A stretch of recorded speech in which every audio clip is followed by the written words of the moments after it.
Maka suami dan istrinya itu harus tepat mencari. Kalau menurut saya ini gak tepat. Kalau misalkan dalam permasalahan ini mencari keajengan atau datang ke ustadz. Kalau menurut saya itu gak tepat.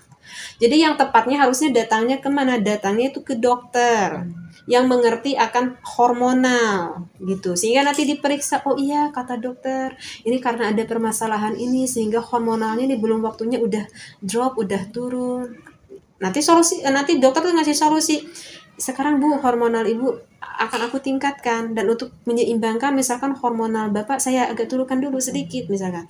Nah, itu kan solusi yang tepat, datang terhadap orang yang adil. Jadi sesuai dengan permasalahan apa yang sedang ia alami gitu.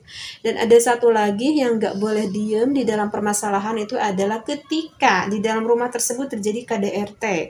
Misalkan seorang perempuan yang hampir sering banget sama suaminya tuh kena fisik, kena pukul, itu nggak boleh diem, karena kalau diem itu bahaya, nanti bisa lebih moderat kan nanti ke istrinya. Itu gak boleh. Dan istrinya pun harus tepat mencari orang yang adil di dalam permasalahan itu. Nah, kalau itu gak apa-apa. Gak apa-apa gitu ya Teh. Nah Teh, contohnya dalam kasus KDRT tadi sudah Teh sebutkan ya. Biasanya dalam KDRT itu suka ada korban gitu Teh. Kebanyakan korbannya itu seorang perempuan. Iya. Gimana nih kalau ini kebalikannya gitu Teh? Misalkan si perempuannya itu petinju gitu. Jadi yang kena pukul suaminya. Jadi si suami gitu yang jadi korban itu ada enggak tuh? Kejadian seperti itu. jadi suaminya yang kena pukul gitu. Nggak tahu ada nggak ya di berita tuh menceritakan suaminya kena pukul oleh istrinya. Karena gini ya, kalau saya memahami KDRT itu kan kekerasan ya, kekerasan di dalam rumah tangga. Nah, dan saya memahami kata kekerasan itu adalah kalimat umum ya. Jadi kekerasan itu nggak bisa saja berupa fisik kalau menurut saya. Jadi kekerasan itu misalkan bisa saja kekerasan secara batiniah misalkan, sehingga kena tuh ke mental, itu mungkin saja. Saya tuh sering mendengar ada yang sampai itu hati suaminya gitu.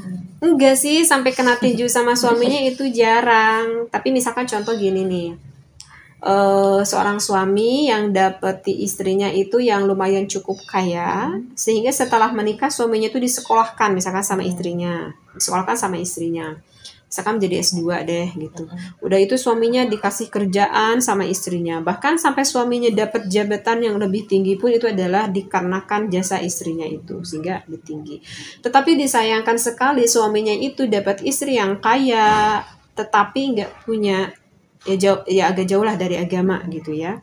Sehingga si istrinya itu kalau ada di hadapan orang-orang lain, mau di hadapan keluarganya, mau di hadapan teman-teman istrinya itu udah sampai berani di depan suaminya, misalkan berkata ketika lagi main ke rumahnya itu kan, kalau udah di rumah itu namanya berarti kan di depan suami ya, di depan aja udah berani, apalagi di belakangnya gitu. Kamu tahu gak suami aku tuh, kalau bukan karena aku misalkan tuh suami aku tuh gak ada apa-apanya gitu ya, gak punya kerja. Artinya bicaranya sangat jelek, artinya menekankan kalau bukan karena saya itu semua ada jasa saya gitu kan. Itu bisa gimana coba perasaan suaminya tuh, hancur gitu Teh, drop. Iya itu harga diri suaminya itu kan merasa terinjaki oleh istrinya itu sendiri gitu. Itu menurut saya itu seorang perempuan yang sangat tidak baik sekali, yang tidak bisa menjaga perasaan seorang suaminya itu sendiri.